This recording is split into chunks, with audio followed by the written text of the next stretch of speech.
오늘은 에봇의 받침 겉옷을 말씀하십니다. 31절에 보시면요. 그것을 전부 청색으로 하라 명령하고 계십니다. 네, 다시 한번 지난번에 봤던 제사장 옷인데요. 앞에 있는 이 핑크색 옷이 이제 에봇이고요. 그 핑크색 뒤쪽에 있는 이 청색 옷, 요 하얀 옷이 이제 속옷이고요. 이 청색 옷이 겉옷을 말씀하시는 것입니다. 이 32절에 보면 갑옷의 깃같이 깃을 짜서 찢어지지 않게 하라 말씀하시죠. 이 목 테두리 그리고 옷의 이 팔의 끝 그리고 마지막 이 치마처럼 생긴 이 겉옷의 끝을 이중으로 박음질하라 이런 말씀입니다. 그래서 찢어지지 않도록 해야 된다 이런 말씀이시죠. 오늘 33절에 보시면요. 그 가장자리에는 청색, 자색, 홍색 실로 석류를 수놓아서 금방울을 달아야 된다라고 말씀합니다. 여기는 지금 작아서 안 보입니다만 요 끝에 금방울과 그 석류 방울이 이렇게 쭉 달려 있는 것을 볼 수 있습니다. 이 끝에 이렇게 쭉 방울을 달아서 34절에 보면 한 석류 한 방울 이렇게 계속 두 개를 번갈아 가면서 이렇게 석류와 방울을 다르라 이렇게 말씀하고 있습니다. 35절에 왜 그렇게 해야 되느냐면 그 소리가 난다는 것은 제사장이 움직일 때마다 찰랑찰랑 소리가 날 것이고 그것이 곧 하나님께서 제사장을 받아주셨다는 것이고 그것은 곧 제사장이 가지고 들어간 백성의 모든 죄를 용서해 주셨다는 그런 의미가 있는 것입니다. 참고로 원래 히브리어 성경에는 35절 끝부분에 보면요. 그리하면 제사장이 죽지 아니라 이렇게 말씀하셨죠. 35절의 끝에 보면 그리하면 그가 죽지 아니하리라 이렇게 돼 있는데 원래 히브리서 성경에는 이 그리하면이라는 단어가 없습니다. 그냥 우리말 성경대로 읽으면 마치 이게 딸랑딸랑 소리가 나면 그리하면 제사장이 죽지 않을 것이다 라고 하는 그런 의미로 이렇게 우리가 읽고 있습니다만 원래는 그런 의미가 아니라 마치 방울 소리가 제사장을 죽지 않게 하는 것처럼 그래서 방울을 흔들면 죽지 않는 것처럼 오해하기 쉽지만 그런 말씀이 아니라는 것이죠. 방울 소리를 통해서 죽지 않음을 확인하는 방법, 방울 소리를 통해서 죽지 않았다는 것을 확인하는 것이죠. 방울 소리가 죽지 않게 하는 것이 아니라 방울 소리를 통해서 아직 제사장이 죽지 않았구나 이것을 확인하는 것 뿐입니다. 히브리 전승에 의하면요. 대제사장이 이 성소에 1년에 한 번씩 들어갈 때 그 발목에 이렇게 밧줄을 맸다고 그럽니다. 끈을 맨 것이에요. 그래서 계속해서 짤랑짤랑 소리가 나면 제사장이 계속 움직이면서 하나님 앞에 뭐 드리면 이제 뭐 이렇게 지금 그 천주교의 누구니까 신부가 이렇게 하면서 이렇게 뭐 향을 흔들잖아요. 그런 식으로 제사장이 그 지성소에 들어가서 뭔가를 할 때 계속 소리가 찡그렁찡그렁 났는데 어느 순간에 찡그렁 하고 소리가 안 나요. 죽은 거예요. 그러면 밖에서 이 끈으로 쭉 이렇게 당겼습니다. 죽은 시체를 들어갈 수는 없으니까 끈으로 쭉 당겨서 이제 장사 지내고 이렇게 했었습니다. 실제로 그렇게 해서 이게 죽은 사람이 있는지 없는지 그거는 기록이 안 돼 있어서 알 수는 없지만 이렇게 했다고 그럽니다. 실제로요. 그 이스라엘 백성들이. 이런 일이 있었는지는 왜 이렇게 했냐면 그만큼 엄숙하고 이 제사를 드리는 하나님 앞에 서는 것이 그만큼 엄숙하고 중요한 일이었다. 그만큼 두려운 일이었다는 것을 보여주는 것이죠. 지금도 대부분의 설교 사역을 하는 목회자들이요. 강단에 설 때는 항상 이렇게 양복에 넥타이를 메고 이렇게 서게 돼 있습니다. 보통. 그렇다고 해서 이게 법으로 정해진 것도 아니고 이렇게 합니다만 보통 그렇게 하죠. 하나님의 말씀 앞에 최대한의 예의를 갖추기 위해서 그렇게 하는 것입니다. 대통령이 만약에 우리 교회에 온다면요. 벌써 3개월 전에 연락이 와가지고 리모델링을 다 할 겁니다. 청와대에서 리모델링 해주든지 자기 교회에서 이게 하든지 대통령이 오면 그 정도는 해야 되지 않겠습니까? 보통 이제 그렇게 할 겁니다. 근데 하물며 우리 하나님 앞에 서는데 그냥 평소에 입던 옷 바지 그냥 대충 입고 그냥 청바지 입고 그냥 이렇게 설 수는 없는 것이죠. 그렇게 설 수는 없습니다. 가끔 이제 목회자들도 그렇게 서는 목회자들이 있어요. 저는 바람직하지는 않다고 생각합니다. 목회자들은 아니, 저 아침 바람직하잖아요. 새벽에 올 때는 저희가 사실은 이제 기도하러 오는 거잖아요. 그래서 우리가 새벽 기도회 이렇게 하기 때문에 기도하러 오는 거기 때문에 그것도 물론 하나님 앞에 서는 거지만 새벽 그 시간에 언제 화장하고 언제 옷을 갈아입고 이렇게 하겠어요. 그래서 이제 최대한 간단하게 오지만 그러나 강단에 서는 사람은 그렇게 해서는 안 된다고 생각합니다. 네, 저는 그렇습니다. 그런데 목회자들마다 또 다를 수 있기 때문에 또 저분은 왜 저래 이렇게 할 필요는 없고 그분이 그걸 깨달아서 그렇게 하면 되는 거라고 생각합니다. 그 다음에 관 위에 순금의 패를 만들어서 거기 여호와께 성결이라고 쓰라고 합니다. 우리 36절과 37절은 같이 한번 읽겠습니다. 시작. 너는 또 순금으로 패를 만들어 도장을 새기는 법으로 그 위에 새기되 여호와께 성결이라 하고 그 패를 청색 끈으로 관 위에 매되 곧 관 전면에 있게 하라. 아멘.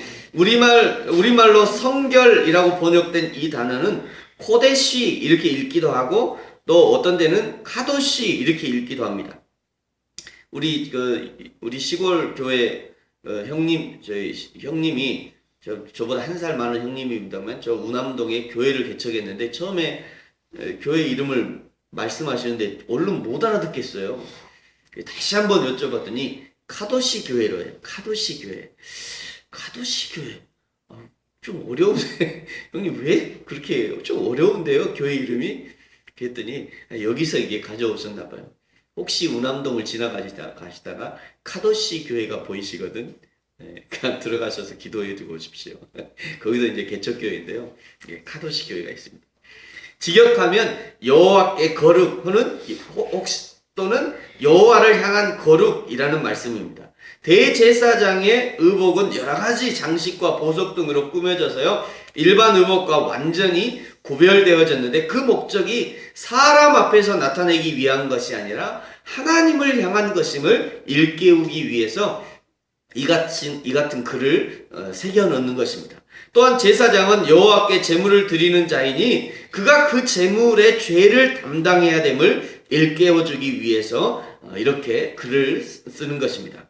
왜냐하면 아담의 범죄 이래에 만물이 그리고 온 인류가 함께 죄로 오염되어 있기 때문에 그대로는 하나님 앞에 바쳐질 수 없으니 여호와 앞에서 성결함을 보장받는 대제사장이 38절에 있는 것처럼 책임을 지고 하나님 앞에 가야 하기 때문에 여기 패를 쓰는 것입니다. 38절을 여러분 보십시오. 이 패를 아론의 이마에 두어 그가 이스라엘 자손이 거룩하게 드리는 성물과 관련된 죄책을 담당하게 하라. 그 패가 아론의 이마에 늘 있으므로 그 성물을 여호와께서 받으시게 되리라.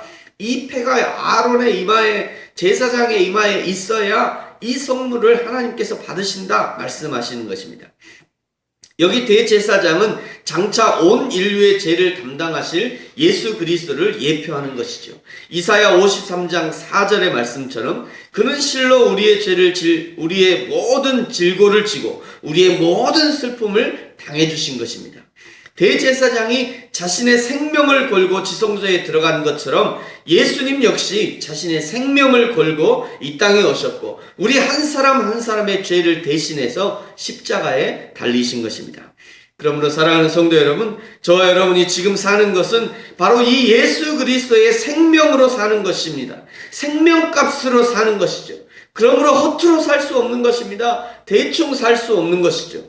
하나님의 아들의 생명값으로 우리를 살려주셨기 때문에 충성할 수 있는 것이죠. 그 하나님의 은혜를 안다면 좌로나 우로나 흔들리지 않을 수 있는 것입니다. 여러분, 저희 교회에요, 몸이 불편하신 한 어르신이 출석합니다.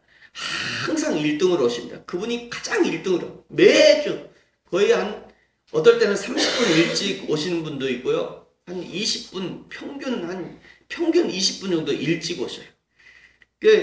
오랫동안 이게 우상 숭배를 하셨던 분이라 교회 들어오면 항상 저에게 인사할 때는 목사님 합장하듯이 이렇게 인사하시는 겁니다.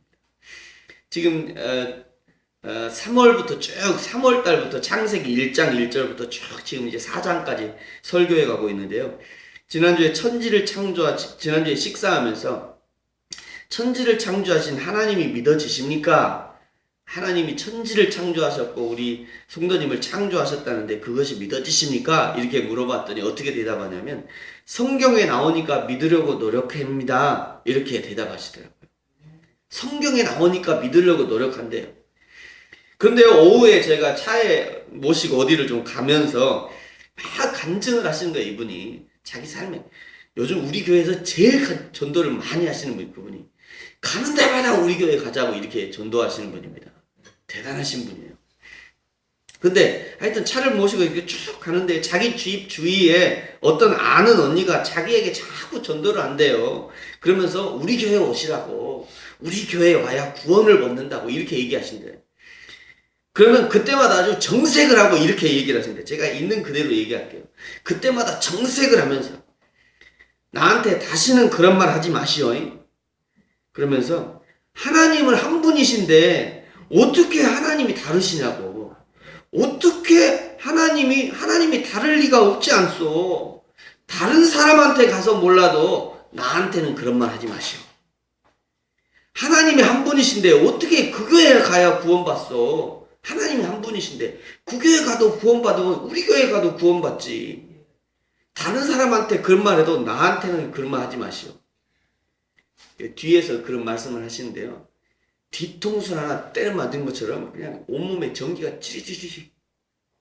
제가 그러더라고요. 운전하고 하는데. 우리 교회 성도님들이요. 그 정도 수준이에요. 교회는 작아도요. 보통 교회가 아닙니다. 우리 교회가. 너무 감사해서 진짜. 내가 목회 다 했다 생각이 들어요.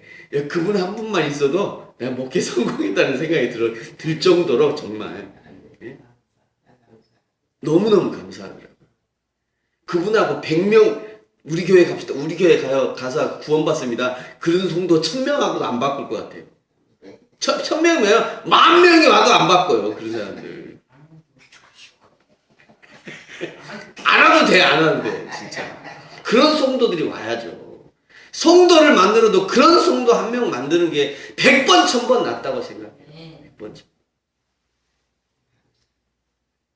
우리 교회는 유아실이 좋아요. 우리 교회는 노는 데가 좋아요. 우리 교회 커피가 맛있어요. 우리 교회는 뭐가 좋아요. 우리 교회 훈련이 좋아요. 우리 교회 뭐가 좋아요. 우리 교회 갑시다. 쓸데없는 겁니다. 너무 감사하다.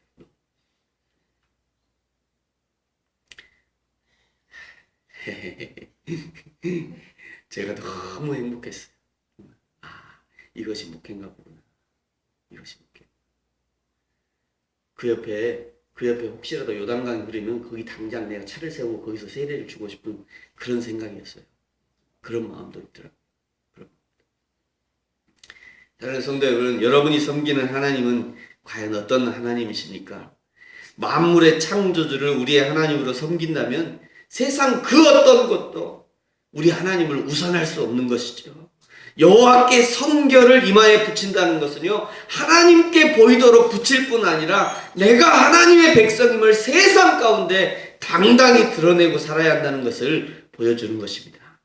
저와 여러분이 교회에서도 세상에서도 동일한 하나님의 자녀, 하나님의 백성, 거룩한 왕 같은 제사장으로 살아가기를 축복합니다.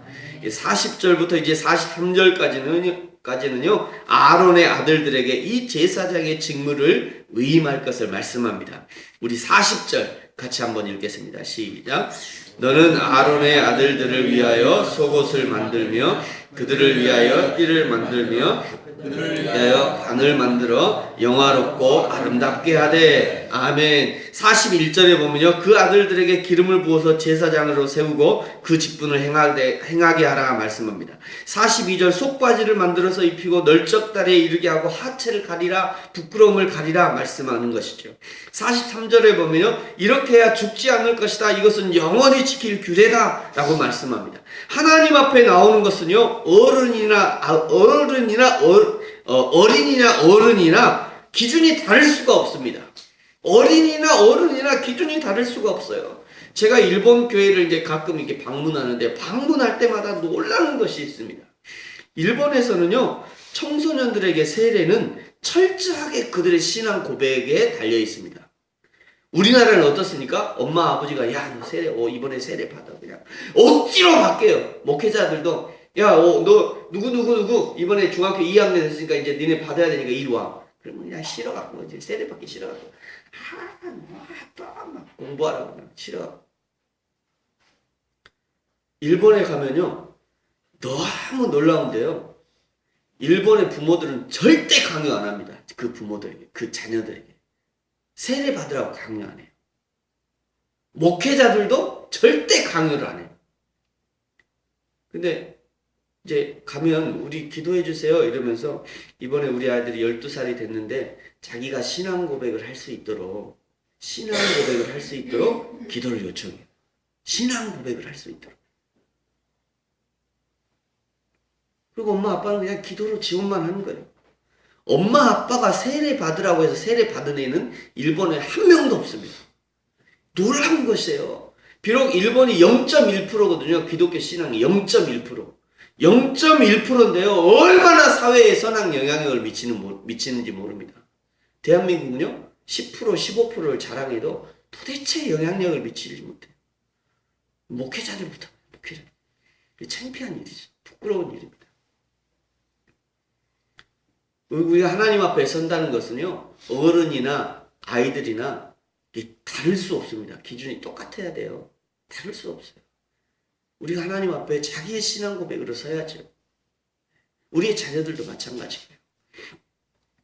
말씀을 마치겠습니다. 하나님께서 제사장에게는 특별한 옷을 주문하십니다.